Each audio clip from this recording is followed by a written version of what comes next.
ಜಾತಿ ಗಣತಿ ಈಗಾಗಲೇ ಎಲ್ಲ ವಿವರಗಳು ಬಹಿರಂಗಗೊಂಡಿವೆ, ಬಹುತೇಕ ಬಹಿರಂಗಗೊಂಡಿವೆ. ನಮಗೂ ಎಲ್ಲ ಆ ರಿಪೋರ್ಟ್ಗಳು ದೊರೆತಿವೆ.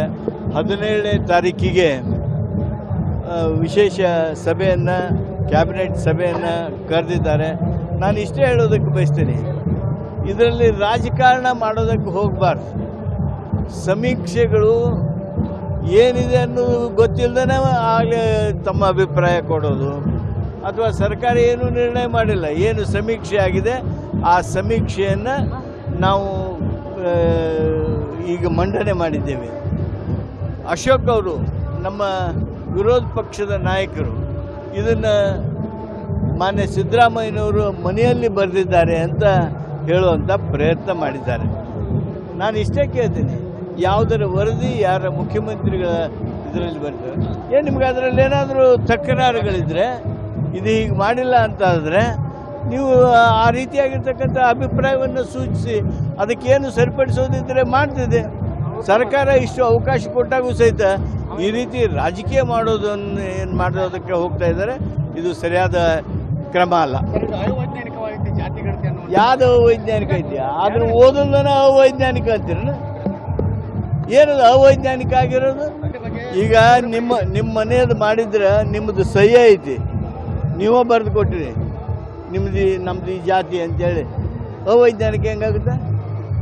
ಅವೈಜ್ಞಾನಿಕ, ತಪ್ಪು ವರದಿ, ಯಾರೋ ಹೇಳಿ ಬರ್ಸ್ಯಾರ, ಇವೆಲ್ಲ ಮಾತುಗಳೇನಿವೆ ಸಮಾಜವನ್ನು ತಪ್ಪು ದಾರಿಗೆ ಎಳೆಯುವಂಥ ಪ್ರಯತ್ನ.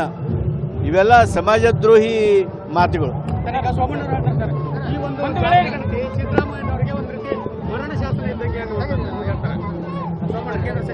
ಮಾನ್ಯ ಸಿದ್ದರಾಮಯ್ಯನವರು ಈ ಜಾತಿ ಗಣತಿ ವಿಚಾರದಲ್ಲಿ ಸಾಮಾಜಿಕ ನ್ಯಾಯಕ್ಕಾಗಿ ಏನು ಅವ್ರ ಬದ್ಧತೆ ಇದೆ ಆ ಬದ್ಧತೆಯನ್ನು ಅಭಿವ್ಯಕ್ತ ಮಾಡಿದ್ದಾರೆ. ರಾಜಕೀಯ ಲಾಭ ಲುಕ್ಷಾನಿಯನ್ನು ಲೆಕ್ಕ ಹಾಕಿಲ್ಲ ಅವರು. ರಾಜಕೀಯ ಲಾಭ ಲುಕ್ಷಾನಿಯನ್ನು ನಮ್ಮ ಮುಖ್ಯಮಂತ್ರಿಗಳು ಲೆಕ್ಕ ಹಾಕಿಲ್ಲ. ಸಾಮಾಜಿಕ ನ್ಯಾಯಕ್ಕಾಗಿ ಏನು ತಮ್ಮ ಬದ್ಧತೆ ಇದೆ ಆ ಬದ್ಧತೆಯನ್ನು ಅಭಿವ್ಯಕ್ತ ಮಾಡಿದ್ದಾರೆ.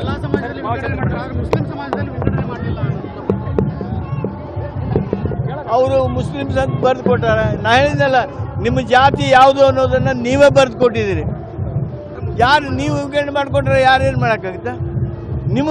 ನಿಮ್ಮ ಜಾತಿ ಯಾವುದಿದೆ ಅದನ್ನು ಬರೆದು ಕೊಡ್ರಿ. ನಿಮ್ಮನ್ನು ಕೇಳಿದ್ವಿ, ನಿಮ್ಮ ಜಾತಿ ಯಾವುದಿದೆ ಅಂತ ಬರೆದು ಕೊಟ್ಟಿರಲ್ಲ, ನೀವು ಹೇಳಿದ್ದನ್ನು ತೆಗೆದುಕೊಂಡ್ರೆ ಅವೈಜ್ಞಾನಿಕನ? ನೋಡಿದೆ ನಾನು, ಅತ್ಯಂತ ದುರ್ದೈವದ ಘಟನೆ. ನೋಡಿ, ಒಬ್ಬ ಮನುಷ್ಯನಂತೆ ವರ್ತನೆ ಮಾಡದೇ ಇರತಕ್ಕಂಥ ವ್ಯಕ್ತಿಯ ಮೇಲೆ, ಅದು ಪೊಲೀಸರ ಮೇಲೆ ಅವನು ಮತ್ತೆ ಹಲ್ಲೆ ಮಾಡೋದಕ್ಕೆ ಹೋಗಿದ್ದಾನೆ.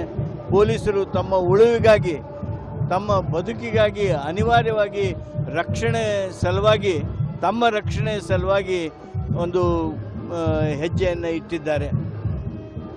ಸಮಾಜದಲ್ಲಿ ಇಂಥ ಘಟನೆಗಳು ಆಗೋದು ನಿಲ್ಲಬೇಕು. ಅಂಥ ಸಮಾಜವನ್ನು ನಾವು ಕಟ್ಟಬೇಕಾಗಿದೆ.